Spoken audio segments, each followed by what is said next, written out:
거름마기 아기들은 이제 자기조절 능력을 배우기 시작하는 단계예요. 그래서 자조 능력이나 생활 습관을 기르는 건 굉장히 중요하답니다. 자, 그럼 먼저 거름마기 아기들이 습득해야 될 자조 능력 중에 첫 번째는 바로 식습관이라고 할 수가 있겠죠. 음식을 먹는 거예요. 거름마기 아기를 위한 학습 경험으로 제일 먼저 제공되는 이러한 이제 자조 능력 중에 이제 음식 먹기는 걸을 수 있다라는 거는 바로 스스로 음식을 먹을 준비가 됐다라는 걸 의미하기 때문에 이때부터 시작을 한다라고 보시면 되세요. 거름마기 아기들은 손으로 음식을 먹을 수 있고요. 또 숟가락을 사용해서 음식을 입으로 가져가려는 나름의 노력을 합니다.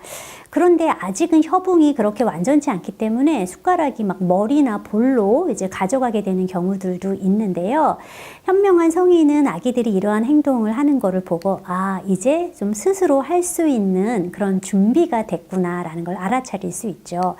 비록 아기의 협응 능력이 독립하려는 자신들의 욕구에는 미치지 못하지만 그래도 그러한 그 시작을 하고 있기 때문에 아기에게 숟가락을 주고 혹은 손으로도 먹게 하면서 여러 가지 방법을 통해서 협응력이 발달되도록 도와주는 게 바로 성인의 역할입니다. 이제 점차 자라기 시작하면 그만큼 성인의 도움도 이제 줄여나가게 되는 거죠. 두 번째로 거름마기 아기들이 습득해야 될 자조 능력은 바로 옷 입기입니다. 그리고 사실 거름마기 아기들은 스스로 옷 입겠다라고 많이 우겨요. 혼자서 바지도 입고 양말을 신는 단순한 행동은 우리가 열심히 가르치면 할 수 있습니다. 하지만 대부분의 성인들은 아기들의 이러한 경험을 방해하려고 합니다. 하지만 바지를 올리고 내리는 행동은 이후 대소변 훈련 단계에 필수적인 거니까 조금 더 성가시고 잘 못하더라도 꾸준히 지도하시는 거 필요하겠어요. 자, 이제 우리가 거름마기 아기들의 최대의 난제, 바로 대소변 가리기가 있어요. 대소변 가리기는 아이에게도 조금 힘든 과정이지만 사실은 어떠한 양육 경험보다도 성인에게 많은 좌절감을 안겨주는 과제이기도 합니다. 그래도 만일 성인이 대소변 훈련을 중요한 학습 경험으로 생각한다면 좌절과 갈등은 줄어들 수 있을 거예요. 대소변 훈련 시기를 가늠하는 게 가장 중요한데요. 이 시기를 가늠하는 가장 좋은 방법은 바로 관찰입니다. 아기가 정기적으로 변을 보거나 아니면 변을 보기 전에 얼굴을 찡그리는 등의 행동을 한다면은 이제 드디어 훈련할 시기가 됐구나라고 생각하시면 됩니다. 대소변 훈련 과정에서 가장 중요한 거는 바로 성인의 인정입니다.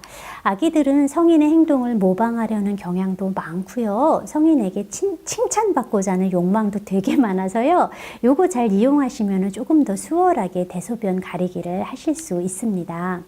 아기들은 이동 능력이 생기기 때문에 엄마나 아빠가 화장실을 가면 거기까지 쫓아다니거든요. 모델링의 기회예요. 창피하다고 문 닫지 마시고요.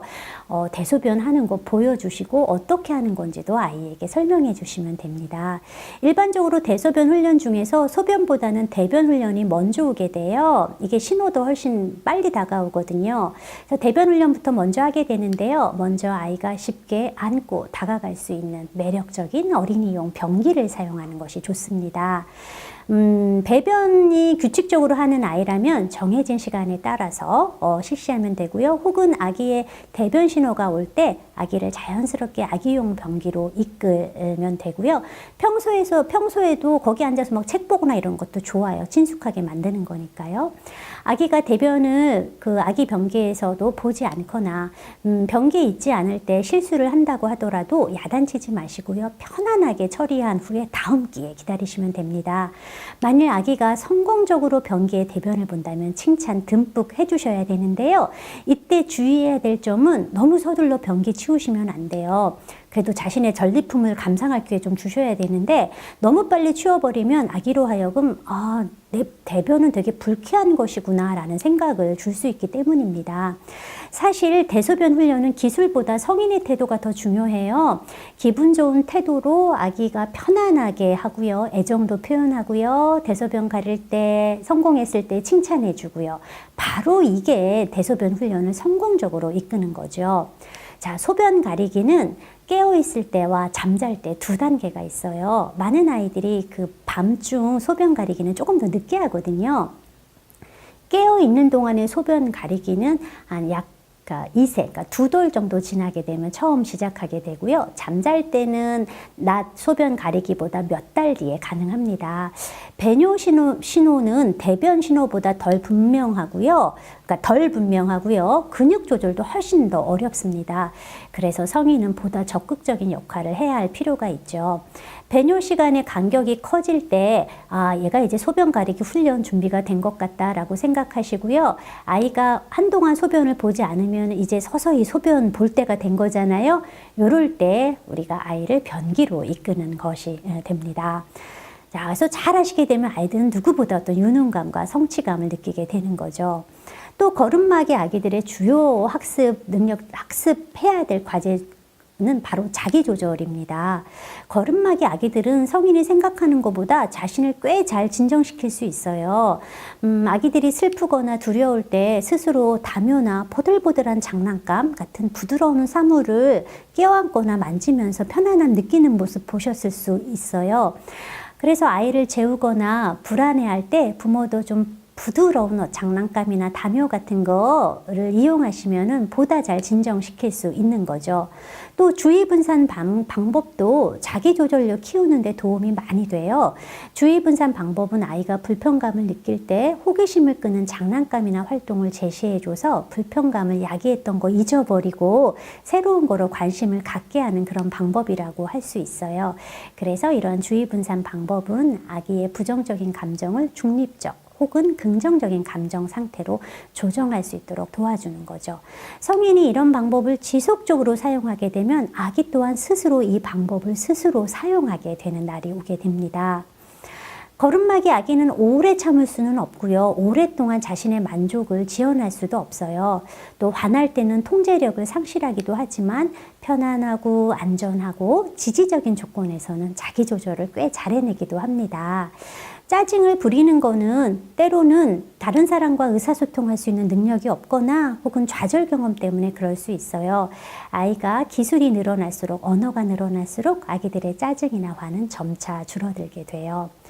또 걸음마기 아이들의 제공해야 될 학습은 바로 사회적, 지적 학습입니다. 사회적 기술, 언어, 호기심의 발달, 지적 능력, 이런 것들이 바로 걸음마기 때 모두 다 그 기초가 형성이 되죠. 자, 사회적 기술부터 살펴보자면 사회적 기술을 습득하기 위해서 아기는 또래와의 상호작용을 할 기회를 가져야 합니다. 성인은 자주 아기를 놀이 집단에 놀게 해야 될 필요가 있고요. 이를 통해 아기는 자기의 순서를 기다리고 장난감, 놀이시설 공유할 수 있고 만족도 조금 참고요. 집단에 잘 협동하는 기술을 배울 수가 있죠. 그래서 양육자는 자주 이웃에 있는 또래들과 모여서 사회성 기술을 연습하고 향상시킬 수 있는 기회도 제공해 줄 필요가 있습니다. 그런데 걸음마기 아기들은 아직 또래를 사람으로 취급하기보다는 사물로 보는 경향이 있고요.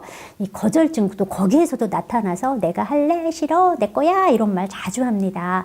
이는 모두 정서사회적 미숙함 때문에 나타나는 일이니까 이제 너무 노여워하실 필요 없고요. 성인의 중재 반드시 필요하다라고 생각하시면 됩니다. 언어, 걸음마기 때 폭발적으로 발달하거든요. 다른 사람과 잘 지내기 위해서 언어는 필수적입니다. 걸음마기의 언어는 정말 빠르게 발달해서요. 18개월에서 3세 사이에는 22개 단어에서 200단어로 정말 급속하게 발달을 해요. 아기의 언어 발달을 위해서 성인은 사물의 이름을 반복적으로 말해주고 아이가 말하면 막 거기에 반응해주고 또 무엇보다 중요한 거는 좋은 언어 모델을 보여주는 거예요. 아기의 초기 언어는 다른 또래에게서 배우는 게 아니라 성인에게 배우는 거기 때문에 성인이 언어적 자극을 충분히 제공하는 게 매우 중요하다고 할 수 있어요. 또 호기심도 발달시켜야 되고 지적 능력의 기초도 형성을 해야 하잖아요. 이거 역시 언어 발달과 밀접하게 관련이 있는데요. 걸음마기 이전에는 보고 듣고 만지고 주로 감각을 사용해서 호기심을 나타냈어요. 이 감각과 관련된 개념의 형성은 많은 단어를 사용하는 단서 자체가 돼요. 아기에게 최적의 지적 발달과 호기심을 만족시켜주기 위해서 성인은 안전한 환경에서 다양한 사물과 경험을 제공해야 되는 거죠. 색깔, 모양, 크기, 무게, 인과관계 이런 기본 개념 형성을 위한 자료를 제공할 필요가 있어요.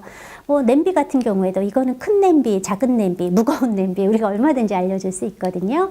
그리고 아기가 자발적으로 관심을 갖고 동기를 어떻게 유발해낼까 이런 학습 환경 제공, 발견하는 데도 노력 많이 하셔야 돼요. 가장 중요한 학습 경험은요, 뭐 학습지 교사나 인위적인 게 아니에요. 자연적인 상태에서 지적 능력을 기르고 발견하는 게 무엇보다 중요한 거고요. 이렇게 발견을 하려면 성인이 환경을 풍부하게 만들어 주는 거, 그게 무엇보다 중요하다라고 할 수 있겠네요.